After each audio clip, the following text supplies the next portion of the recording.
ஒரு மிகப்பெரிய ஆட்சி மாற்றத்தை நோக்கி தான் நம்ம தமிழகம் போயிட்டு இருக்குன்னு சொல்லிட்டு இப்போ நம்ம பார்க்குற எல்லாருக்குமே தெரியும்.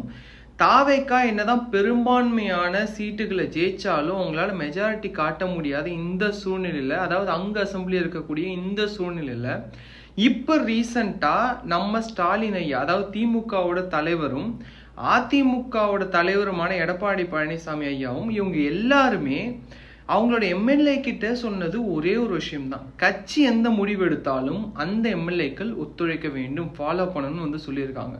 ஸோ இப்போ இதை நம்ம கால்குலேட் பண்ணி பார்க்கும்போது திமுகவும் அதிமுகவும் கூட்டணி வச்சாங்கன்னா அவங்க மெஜாரிட்டி காட்ட முடியும். ஸோ இப்போ தாவேக்காவால் அவங்கள மெஜாரிட்டி காட்ட முடியாத சூழ்நிலையில் கவர்னர் அடுத்த பெரும்பான்மையான கட்சியான திமுகவை பெரும்பான்மையை காட்ட சொல்லி கேட்பாரு.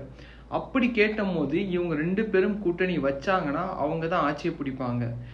ஆனால் தாவேக்காவும் அதிமுகவும் கூட்டணி வச்சாங்கன்னா அவங்க பெரும்பான்மையை காட்டுறதுக்கு வாய்ப்பு இருக்கு. ஸோ இப்போ இந்த சூழ்நிலையில எப்படி ஆட்சி மாற்றம் மாறுன்னு சொல்லிட்டு யாருக்குமே தெரிய மாட்டேங்குது.